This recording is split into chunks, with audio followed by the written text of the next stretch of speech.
so excited because the Step Out TV shows are back live on T2I TV.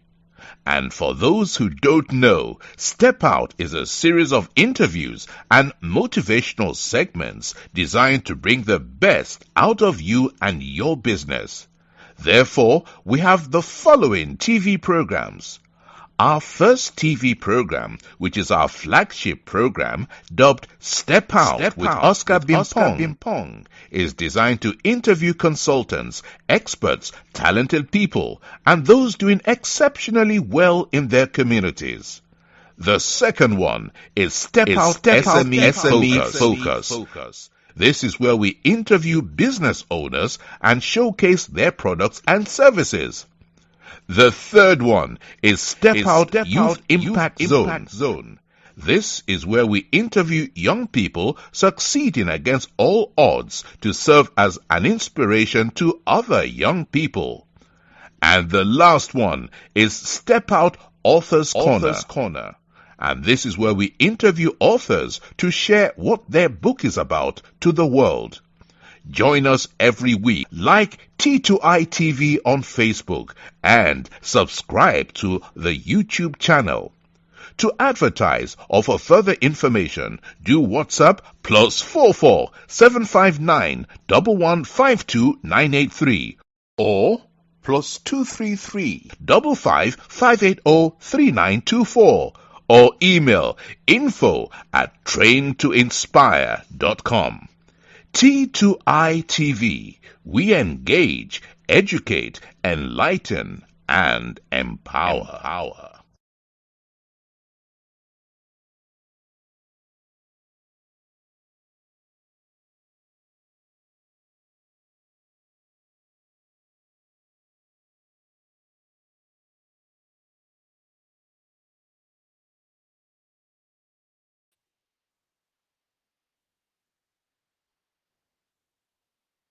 Hello, everyone. This is your host, Oscar Bimpong, once again coming to you with a powerful discussion that we always bring to you on one of our topmost programs, and that is Step Out Youth Impact Zone. This is where we interview young people that, against all odds, on the continent of Africa and in the diaspora, doing exceptionally well. They are not complaining. They are taking the bull by the horn. They are finding solutions to the continent. This is what this program is about. Interviewing young people on the continent of Africa and in the diaspora, changing the narrative against all odds. And that is Step Out Youth Impact Zone. And tonight is no exception. My guest is coming all the way from the Gambia, and it's going to be an amazing discussion. If you are watching us, I want you to share this for somebody to have an opportunity to watch this program. And also like our page on Facebook, T2I TV UK, and also subscribe to our YouTube channel that is on YouTube. Now, before I go on to my guest, I want to mention a few of our sponsors. Now, this program is sponsored by Train to Inspire Consultancy. Train to Inspire is your business training and consulting firm. Train to Inspire is what you need when you want to really strategically position yourself in the marketplace, in terms of your business development, in terms of consultancy, and in terms of all the business training needs that you have as an organization. And for you to know this, I am the brain and my team behind Train to Inspire Consultancy. So you can imagine what we can bring on the table when it comes to your business. Then also ZPay Ghana Limited, your remittance and mobile money company based in Ghana. ZPay just launched their USSD code for mobile money, and that is *270#. Dial it on your phone and register for ZPay mobile money. If you want to contact any of our sponsors, their contact details are scrolling on the screen. Take them and contact them. And also, if you want to support what we are doing, or you want to sponsor any of our shows, take the number for T2I TV UK or Train to Inspire Consultancy and just contact us to work with us. And also, if you have got any form of support that you want to really help us to grow this channel, to grow this platform, because this platform is for the African people. It's for us. This is our next CNN. This is our next BBC. We want to grow a platform that our people will be yearning to come on, not to go on a foreign channel, but to be yearning that, look, this is an African platform and I'm yearning to be on it. And trust me, we can only do that with your support. We can only do that with you really helping us by liking our page and also sharing our post for us to go viral on the continent of Africa. Now, let me go on to my guest. As I said, my guest is coming all the way from the Gambia. And this is what the Step Out Youth Impact Zone is all about. We interview young people across the globe. We have interviewed people from South Africa to Kenya, to Ghana, to Nigeria, to the Gambia, to the Sierra Leone, across Africa, and in the diaspora from the UK to Canada to United States. Interview young people for them to really share their views, for them to really share knowledge, and for them to share their stories to inspire other young people on the continent. And tonight, my guest is seated. And who is my guest, if somebody will ask? My guest is the CEO of Fateemah Drive. She is the finance director of Genset Gambia, and she is a woman empowerment activist. She is in the person of Fateemah Sanneh. Please welcome to Step Out Youth Impact Zone, and you are live on T2I TV UK. Hello everyone, good evening, and I am so glad to be here. I hope this will turn out to be very interesting. It will be a very nice conversation, and I hope to learn and, to share and relearn and unlearn so many things. Yeah. Wow. So how has your day been, Fateemah? It has been okay, though I am so hungry because I am fasting. I know. But alhamdulillah, it's fine. Wow. Now, this question I ask everybody that comes on my show, and that is, who is Fateemah Sanneh in your own words? If somebody is watching you for the first time.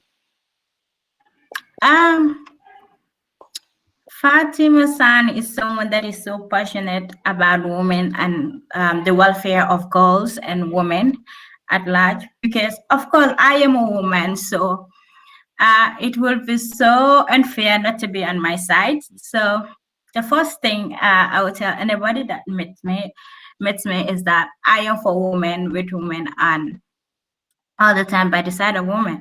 I am a student, a third year student of the University of the Gambia, studying political science, and also I am the finance director, as you mentioned, of Genset Gambia, Gender for Development, which promotes women participation in politics.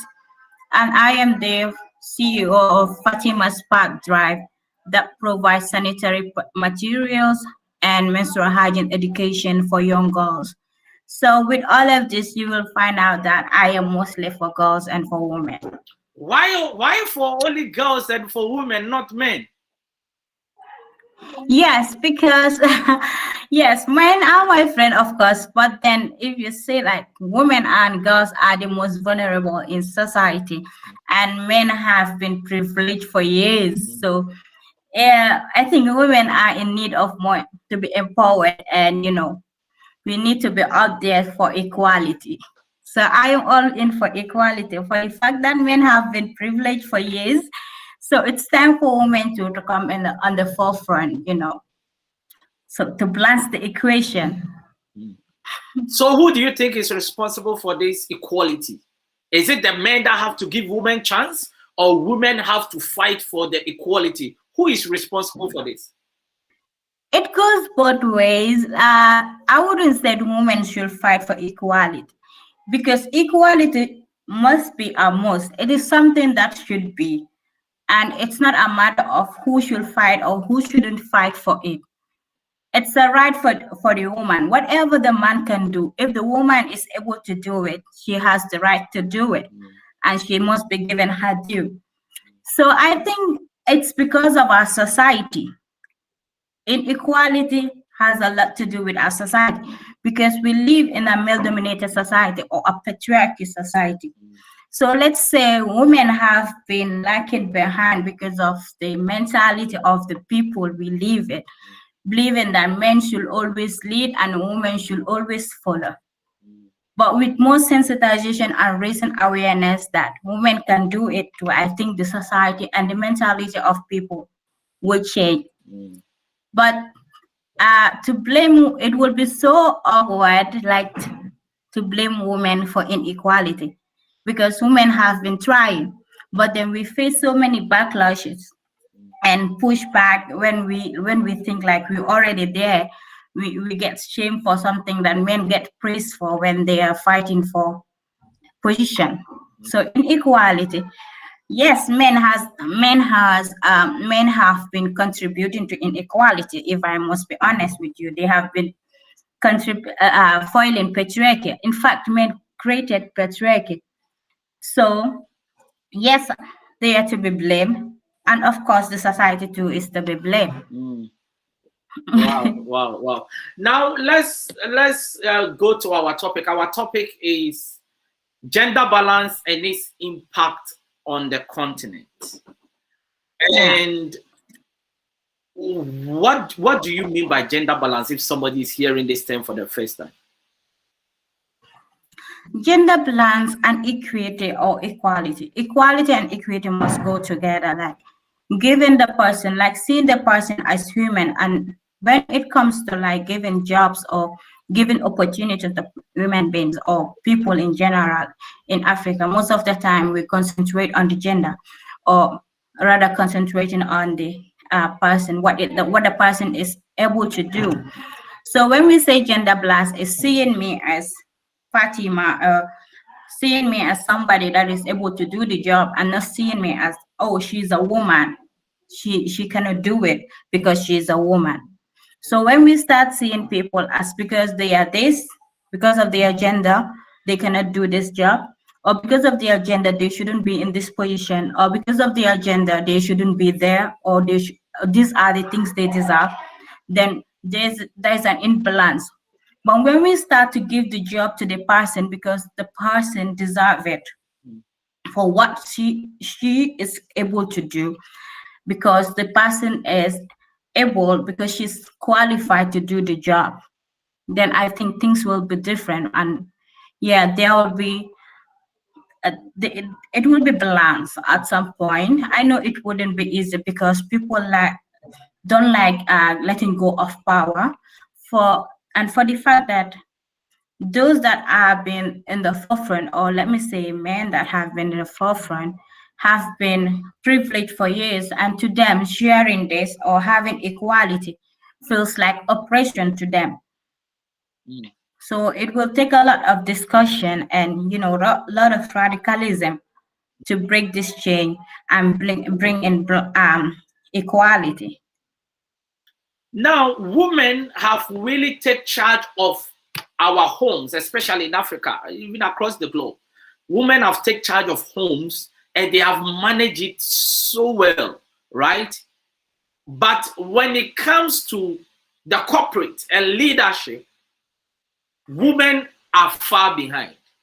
Now, what do you think women can do? The skills that they have acquired at home, how can they transcend it to lead in the corporate? How can this be possible? Do you think women are ready for that? Of course, yes, Oscar. If women are able to groom leaders, if women are able to take care of the home, if women are able to be those that will bring people together, why can't they be in the forefront? The only reason why women are lacking behind, it's because the tradition and culture that makes women believe that they belong to the home or to the kitchen.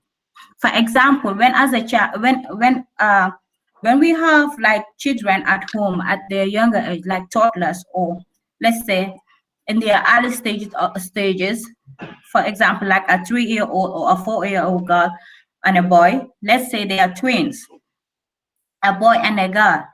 What you do as a parent, as an African parent, is sometimes you buy the girl cooking material, cooking utensils, and you buy the boy football, telling the boy that, okay, you should go and play, and telling the girl that your usefulness lies in the kitchen.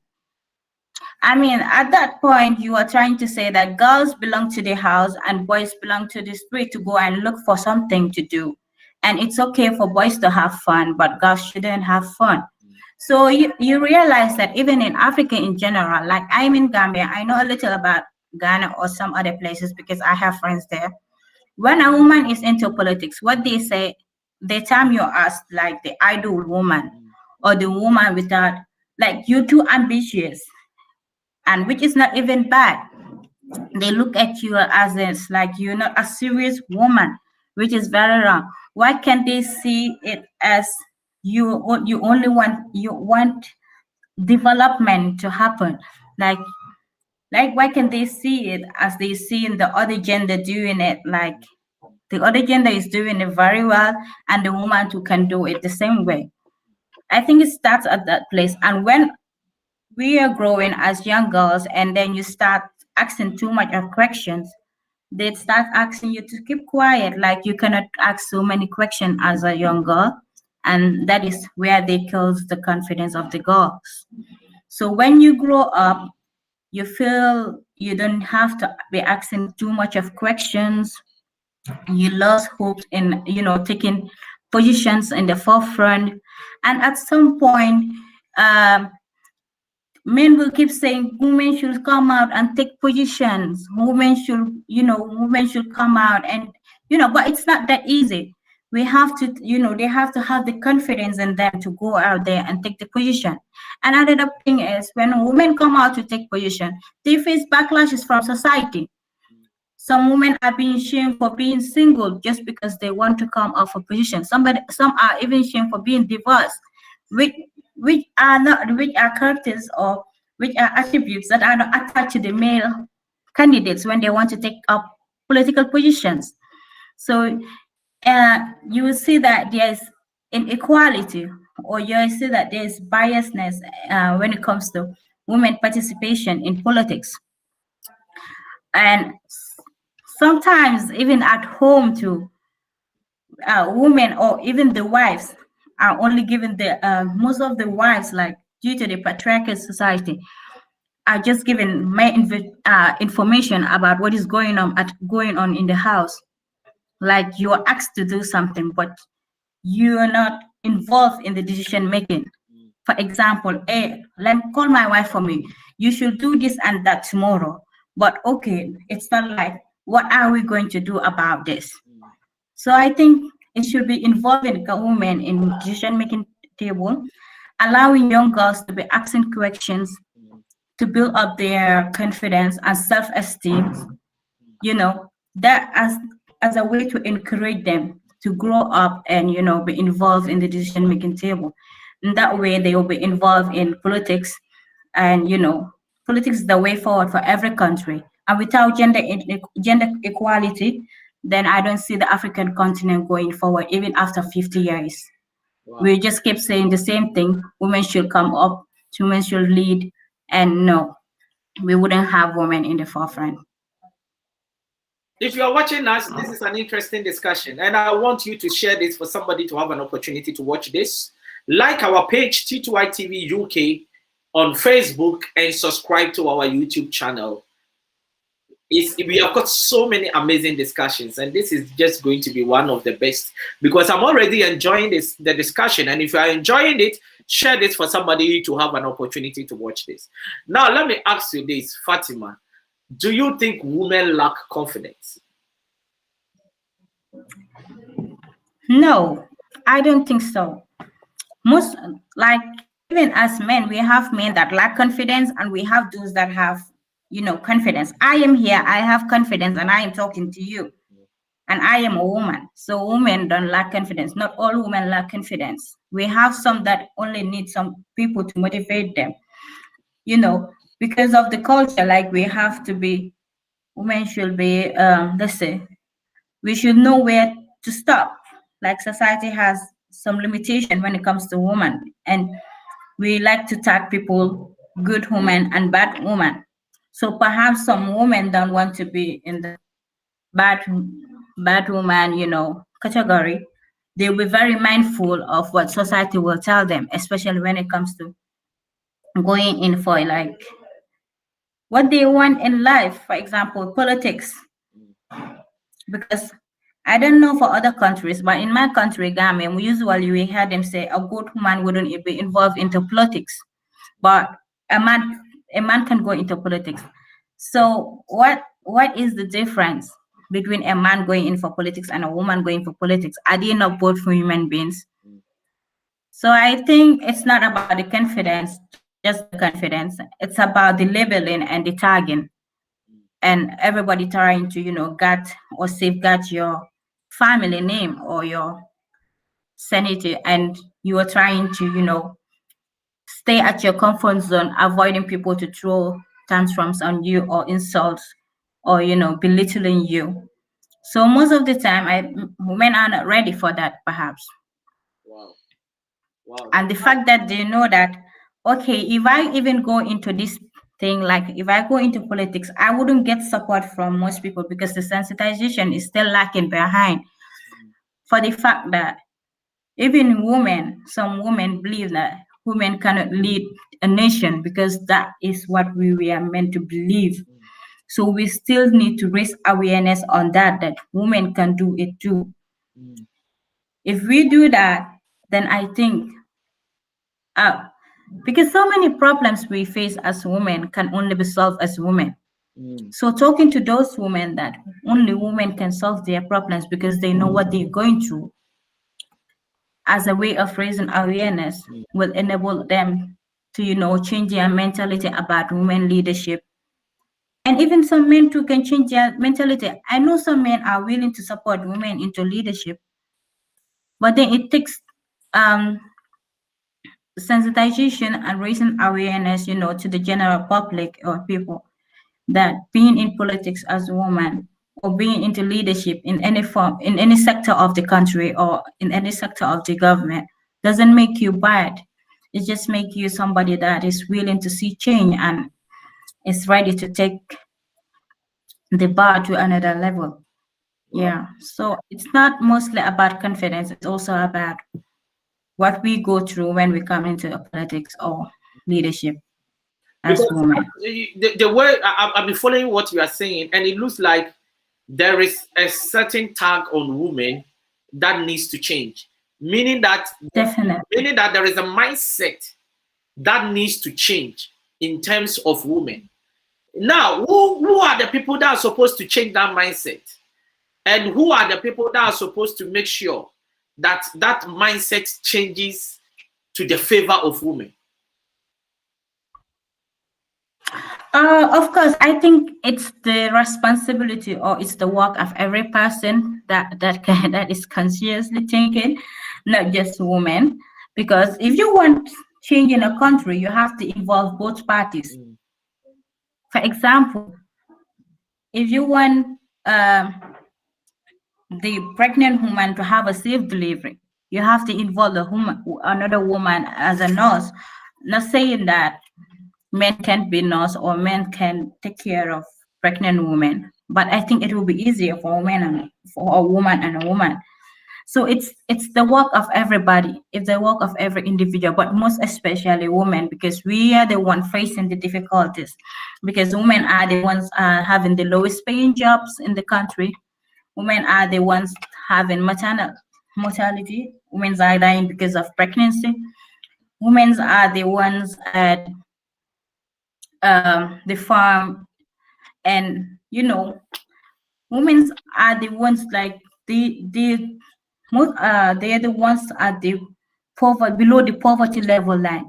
So it is us women that should get up and speak up for ourselves and raise awareness, But to do that, we also need to convince more women to go into politics and, be at the National Assembly National Assembly level, where decisions are being made, where laws are being made.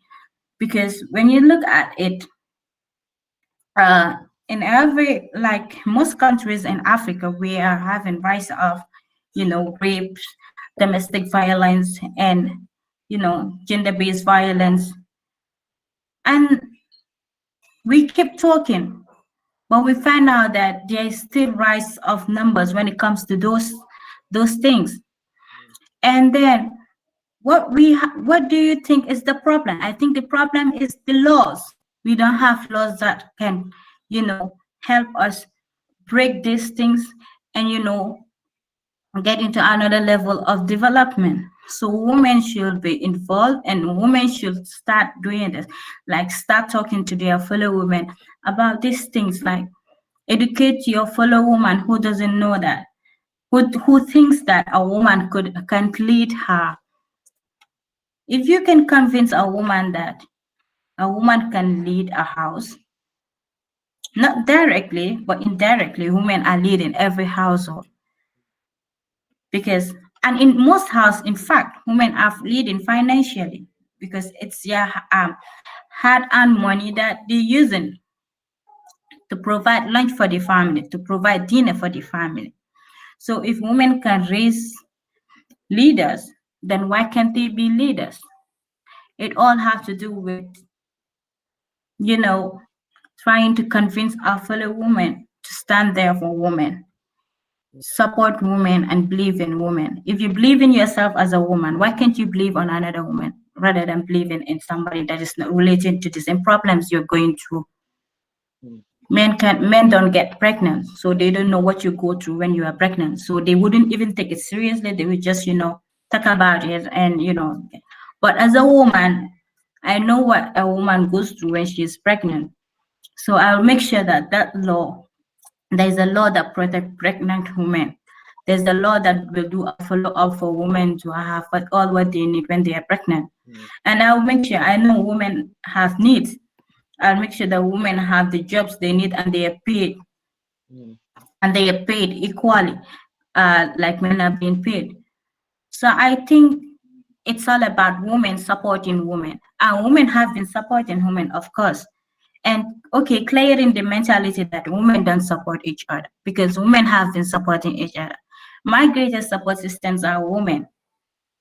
And that also is a patriarchal belief that women don't support women, because women fight. Men also fight. We see men fight in national assemblies. We see men quarreling, but we don't hear men saying men hate each other. But they use that to tell us, to break us, to separate us, that women hate each other. It is okay to compete for positions. It is okay to fight. It is okay to even quarrel. That's humanity. It has nothing to do with gender. So I think that's where the mentality comes from. First, we must clear this misconception that women hate women. No woman hates a woman just because you are a woman. No way, that's impossible. I cannot just hate somebody because we are the same gender. That's not possible. So if we do that, then we can start talking about the problems we share as women that men can relate to. And from there on, we can start telling each other that how to support each other financially. Because as women, if we come together, I am sure that we can financially support each other if each person is willing to support another, rather than going and rallying behind men. What are we doing behind them? Just look at this. All the time when you see, like, women have been into politics, but where are they? Always in the kitchen cooking for men that are leading, or clapping behind them with t-shirts, like we are not enough. Meanwhile, we can do better than them, because we can bring people for them. We are the one that bring people together to vote for them. We are the one that talk on most of their behalf. For example, sometimes when they even are elected, they cannot serve they cannot serve, like they cannot do what they were elected for, because of what? Women bring people together to vote for them. So it's time for us to stop rallying behind them and let them start coming behind us. to clap for us the same way we were clapping for them, to support us the same way we were supporting them. Let's have equality. Let's both do the job based on who is able to do it and not based on our genders. You know, I'm just giving you the time to speak because I'm enjoying it. You know, that is what I do. If I'm enjoying it, I don't interrupt that much. But there is one thing I want to ask you. Don't you think poverty has really put in women in this position? Yes, of course, yes. Like I said, women are the ones that are having they are below most. I can say, let's say 85% of the country is below the poverty line, and most of them are women. And being in the poverty, below the poverty line too, you have a family to feed. You have a family to feed. You have your needs. You have clothes. You have to provide food. You know. So most of the time, when you want to go into politics, people don't take you seriously because of their mentality, and you don't have enough resources to go in for the position you want to, because you have to pay some amount of money. And I think, yes, we're coming to election soon. Gambian election will come. IEC, as a way to support Gambian women, should reduce the, some financial, should provide financial support for women that want to come into politics. I don't know if they have the mandate to do that, but I think there's a way to do it, that to support women to come up, because yes, we are financially lacking behind, definitely. But if the support is not coming, how can women help themselves and get to that position where they can also be, in terms of superpower, to really fight for positions that are critical to the success of any nation in Africa or the continent? Support each other with financial needs, resources. Women can come together and support each other with financial resources. And women in the diaspora too can come up and support women. I believe women can do it. I believe it. Wow. So women should start believing in each other, and we've been believing in each other. We should continue believing in each other. Believe that we can lead. It all comes to believe. Whatever we want, we can achieve if we come together. So women should come together, provide financial support to each other and resources. Let's start knocking doors. We cannot wait till, like, let's say it's 2 months the election and we start saying that we need financial support. Now is the time. I think if you're a woman and you want to get into politics, or the next election for Gambia, you should start getting up now. Stand firm on your ground. Identify places you want to go, and then where you really need to identify, stakeholders that would really need you to will really help you, to acquire what you deserve, what you want. Wow. What are the causes of poverty that is really affecting our continent so much that, you see, we have got the youngest population in terms of the youth across Africa, across the world, and these young people are the most abandoned. And why is this the case? Because if our young people are living in poverty, if women are living in poverty, if the whole continent is living in poverty, then what is actually the cause? So long as we're living in a capitalist society or environment, I don't think poverty will leave us, because it is such as the system that we live in. It is capitalism. The rich are getting richer and the poor are getting poorer, not because of their hard work. They're not rich because of their hard work. Perhaps they're privileged, more privileged than us. They are more privileged than those that are poor. So I think poverty is as a result of capitalism. Definitely. That is. But So what actually is capitalism in this place, that some people have been able to really build their businesses and they are controlling the market? And is that the reason why people should be poor? So can we also say that other people are not innovative? Other people don't really generate ideas that can also make them stronger in terms of entrepreneurship and all that? We have people that are you know, hardworking. We have people that are being very dedicated when it comes to entrepreneurship. We have people that are very innovative. We have people that have ideas, but how can they implement those ideas if they don't have money to support those ideas? But do you think capitalism is the reason for this? Of course, yes, I think so. I don't even think so. I know so, because I believe if we start giving each person what you deserve, equity, and supporting people based on what they can do, and not because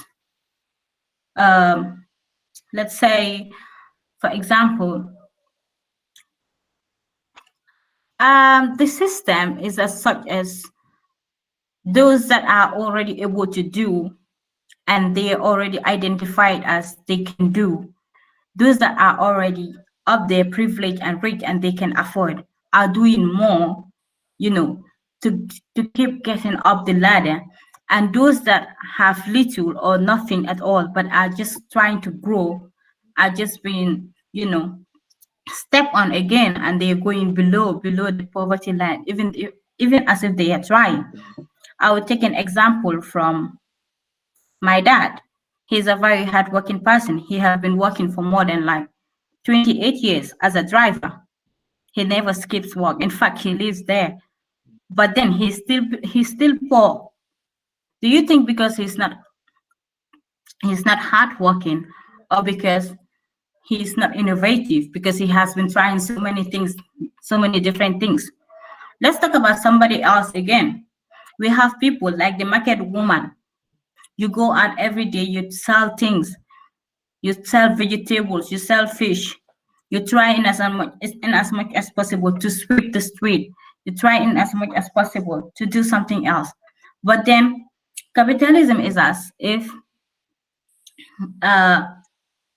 you cannot afford the life you want to, so you are still struggling as an individual because you are poor, and then you lose hope at some point that, okay, this is it, this is my life and this is my fate. I am supposed to be poor, which is in fact wrong. Nobody's supposed to live on a minimum standard. I think we should all live equally and, you know, have the same things, like eat to what you deserve.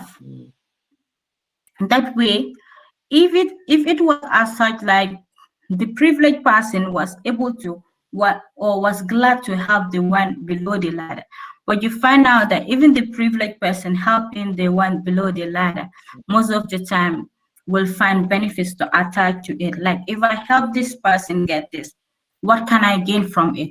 Meanwhile, you already have what you need, and that person is trying to have what she needs. You only trying to choose your wants. But even because of that, you are trying to, you know, feed on that poor person's resources, which are not even up there.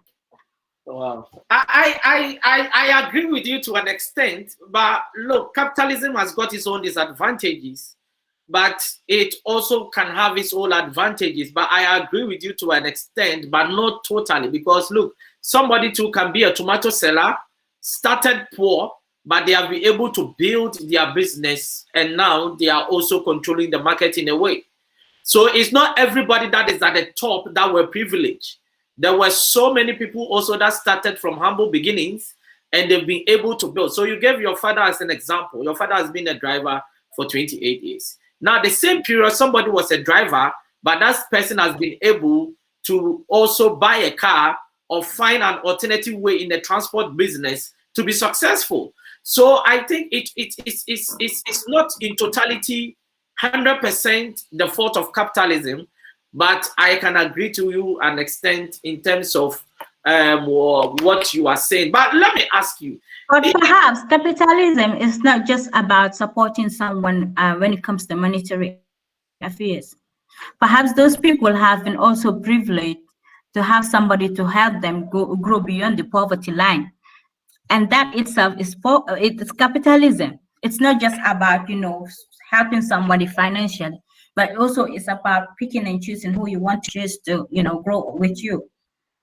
So one thing I know is that we can never escape capitalism right now at the stage of economic, the worldwide, but then it has, play its part in why there's so many, why there are so many people that are poor in this, in our present generation. All right, let's move on. Let's move on. Is lack of money the measure of poverty?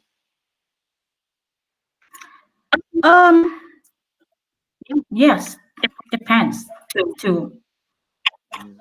Because when yes, of course, lack of money, lack of financial needs, lack of money leads to lack of resources. Because when you have money and of course, where to put it in, and you start to invest, of course, you will not be considered as poor. Wow. I think I've got so many comments here. But I think I will come to that. But let's wrap up because time is already fast spent. If you are watching this, I want to encourage you to like our page T2ITV UK and subscribe to our YouTube channel. Share this for somebody to have an opportunity to watch this interview. This is a powerful discussion with my guest Fateemah Sanneh, all the way coming from the Gambia. I'm already enjoying the discussion, and I hope if you are doing too, your token of support to this platform is to share this. And this is what we do every Tuesday, Thursday, and on Saturday. We interview people across the globe, especially from the African continent and in the diaspora, sharing their stories, knowledge, and inspiring our young people on the continent. I always say this, that young people need to change their mindset. And changing their mindset, I mean, they need to really follow the things that is going to add value to them. Some young people are following platforms that is just entertainment, sports, or comedy. They don't follow platforms that will add value to them and help them to achieve their goals. And that is what you need at this stage of the dispensation of this 21st century. You are where you are in life, not because you don't have what it takes, but it's just because you lack knowledge. And this platform is where we share knowledge to help you to grow your vision, to help you to build whatever you want to achieve in life. And tonight, my guest, Fateemah Sanneh, is really talking to us about gender balance and its impact on the continent of Africa. You are so passionate about young children, especially girls, in terms of their sanity and also in terms of looking after their health when it comes to their period. Why did you choose that path? Yes, my organization, or let's say our organization, is Fateemah's Part Drive. This organization was set up by a group of women, so it's a woman-led organization that aims at ending period poverty. When we say period poverty, what we mean is the challenges young girls or women face when they're on their period, when it comes to lack of sanitary pads, lack of enough water to clean themselves, or lack of menstrual hygiene education or tips to take care of themselves and their periods. So when we say period poverty, I know most people would think like we're just talking about the financial side or like providing sanitary pads. But to me personally, it's deeper than that. It is like lack of the knowledge that goes with it. Like, how am I gonna clean myself? How long should I have this pad with me? How long should I wear this pad? What is normal and what is not normal? Is it normal if my period skip for 4 months, or is it normal if my period skip for 2 months? Is it normal if my periods go for 10 days, or is it abnormal if it goes for 10 days? So these are the things we do when we visit schools and prisons and the psychiatric, to talk to women there about their period, because for so long period have been seen as taboo in our society. I don't know for Ghana or for Nigeria or for other countries, but I am sure in Gambia that period is something that you don't just talk about in society, because people are seeing it as something disgusting or something that you shouldn't talk about because it's taboo. It's something that you should just talk on a low tone. So I want to break that stigma, that discrimination, and give a safe space for girls to openly talk about their periods, about the cramps they go through, to get help from the doctors and from other people. So yes. Wow. But there is a stigma attached to this, isn't it? And this stigma sometimes have affected a lot of girls, that some of them are not even going to school. Some of them are not really of themselves. They have low self-esteem and they lack confidence. How can this stigma be broken? Which is why we have the Fateemah Spa Drive, which is why we're not resting, and which is why we're just going ahead and doing this. So we have stigma attached to menstruation because, for example, one of the stigmas are, when you are on your period, you shouldn't cook. Why? Which is very wrong, because if you are able to eat when you're on your period, then you should be able to cook. So there are so many stigma attached to menstruation. And one of the reasons why girls miss schools when they're on their period is because some of them lack the financial support, or lack the resources, or lack sanitary pads to sustain the blood that is coming out from the private parts when they are on their period.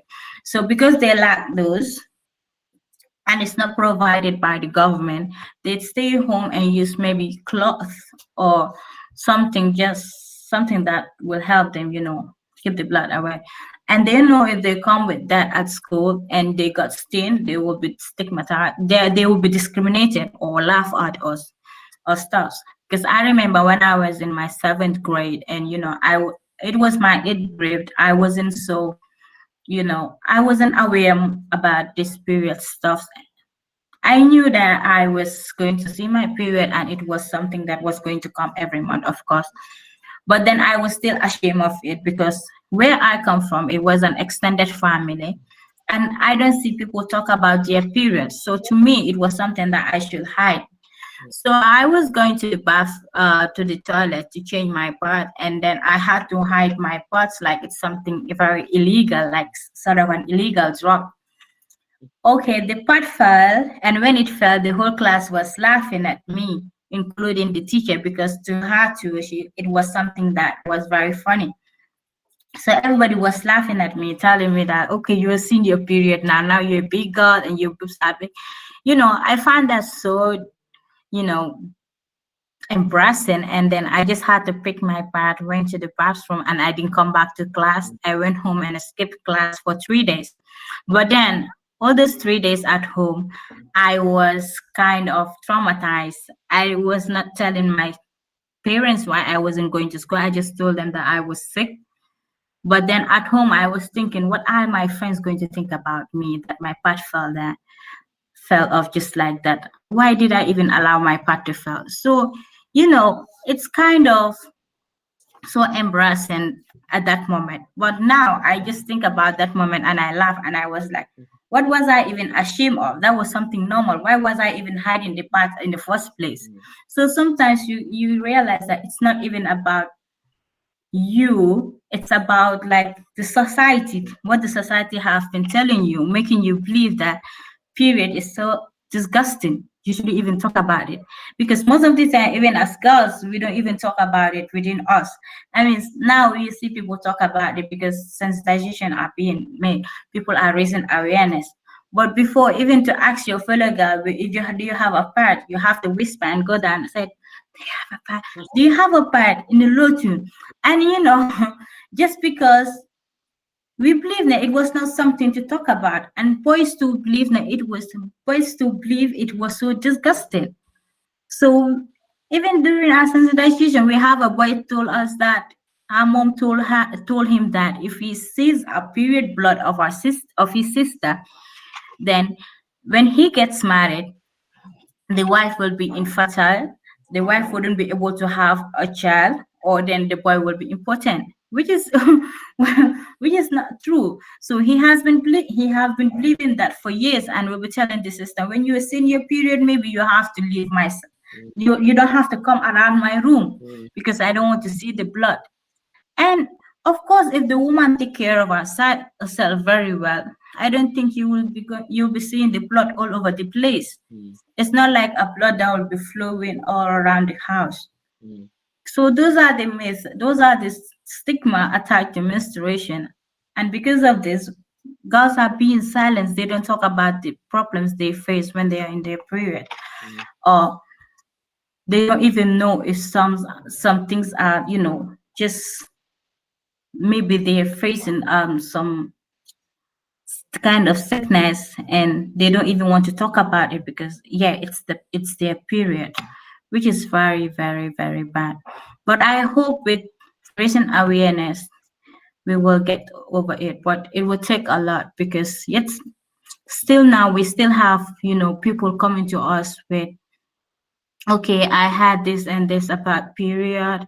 I had when you are on your period, you shouldn't even step on a praying mat because you're not clean. I had when you are on your period, you shouldn't braid somebody because when you braid a person, a woman, her hair, she lose her hair. And these things, when you think about it, you are like, does it even make sense? But then it is what your mom told you about. It is what your mom made you believe, or somebody else in the family, an elderly person made you believe. And also, when girls are starting their period, they are given half-baked information by their parents. A mom will tell her daughter that if a man touch you, you will get pregnant. But how is a man just going to touch me and I am not pregnant? And my mom said that. So from that point, I will lose confidence, and I'll be running for this. I don't want a man to touch me. Even if a man touch me, I will be very scared. But if I say that that's not true, I will lose confidence, and I will like, okay, my mom is just trying to stop me from talking to these guys. So I think it's better if your child or your daughter starts her period to tell her everything. Like if you have sex or if you do this and that, you will get pregnant because you are now a grown up. You're seeing your period and stuff. Definitely we need to have an honest conversation when it comes to periods and not have big information to girls that is going to ruin their life or their teenage days. And at some point they will grow up and they will regret it and they will be mad. And who are they supposed to be mad at? Of course, the people that we are supposed to protect them with this information.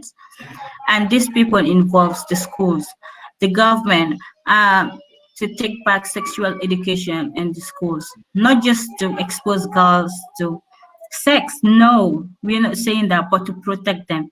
You realize that when they have all this information they need, they wouldn't just jump into things.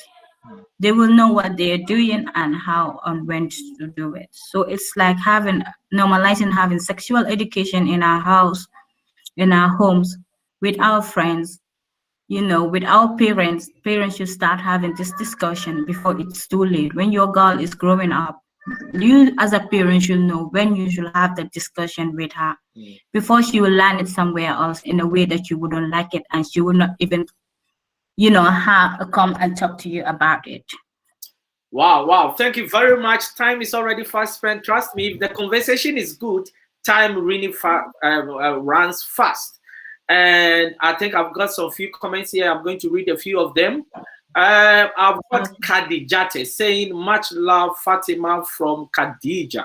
Then I've got Osanu saying, Osanu Kole saying, keep moving, Fateemah, salute from Osanu, Gambia. Then I've got Sophie Mani says, love from here, proud of you, girl. Mohammed Abdaisi says, Afa is great, keep it up, sister. Then I've got Sandy Sanneh says, proud of you, keep it going. And I've got in the Arizona saying, keep it up. I have got Mohammed Daisy saying, please, moderator, don't start the feminist theory.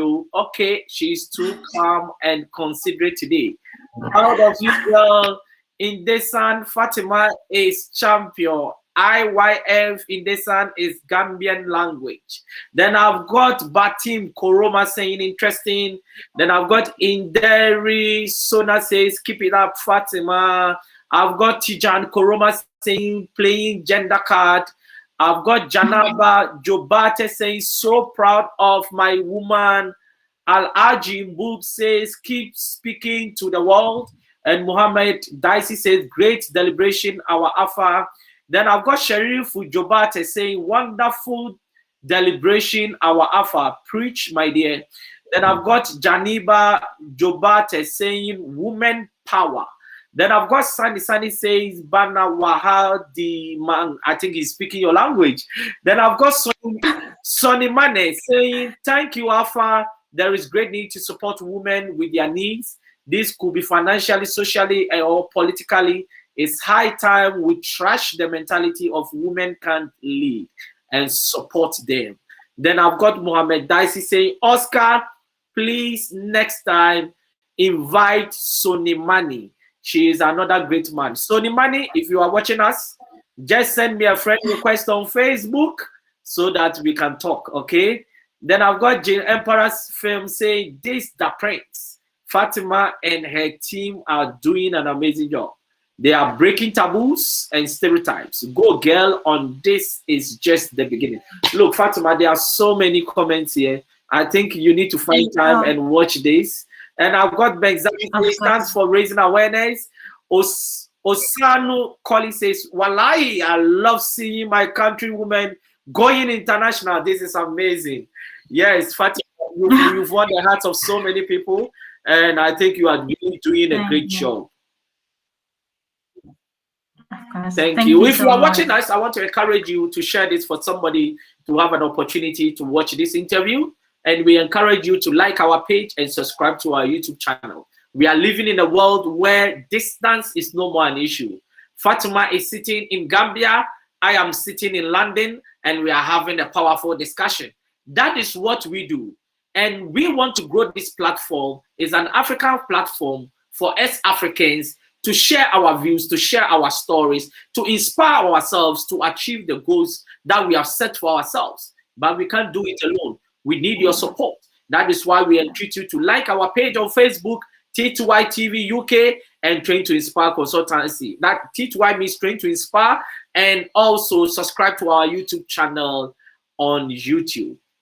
Fateemah, your last word to everyone that is watching us.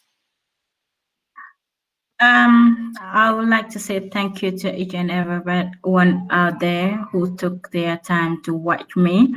And I am what I am because of them. They keep pushing me and they keep motivating me. So I would always say thank you to all of them. And I would like to tell the parents to know their goals. Like, you can only help your daughter if you know what she's going through. They should try to open up to their daughters, both the male and female parent. Open up to your children and give them access to you to be comfortable to tell you what they are going through. And for the woman out there that want to go out to take up a political position, we got your back. Women are here for you. And then you should just do what you want to do. If we listen to your policies and your manifestos, if we believe that you can lead us, then why not? We will support you. So don't be carried away by women that support each other. Don't be carried away by women cannot lead. If you know you are capable, then do it. Now is the time. So women can lead. So men can lead. Why not women? Women can lead too.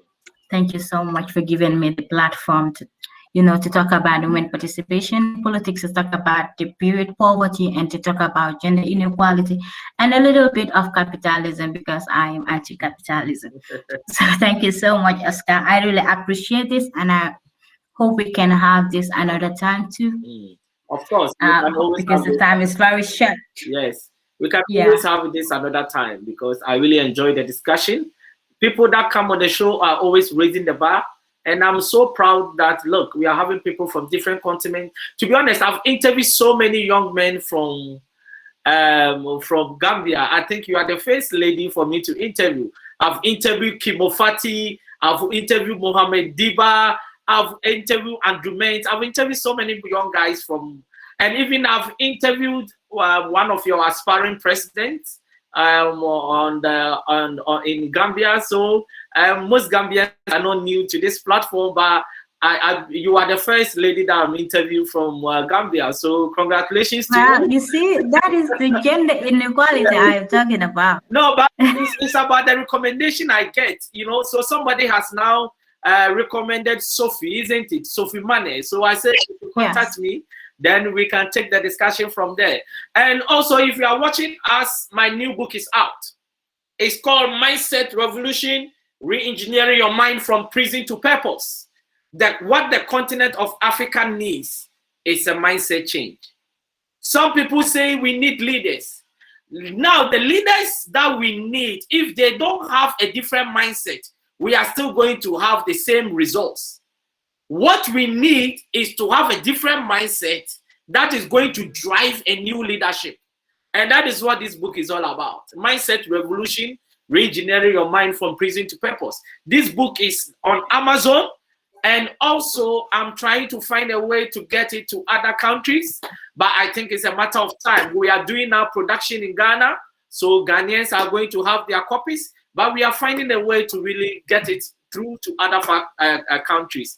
So just hope for the best. We see how best we can work around this. And for everybody that shared their precious time with us, we want to say thank you very much. God richly bless you. On Thursday, we are here for another powerful discussion. You can't afford to miss. It's 7 p.m. Gambia time, which is 8 p.m. UK time. Just join us and let's have a powerful discussion. We are here every Tuesday, Thursday, and Saturday. Just be part of this discussion. Learn and be blessed. Thank you, Fateemah, for your time, and speak to you soon as well. Thank you so much.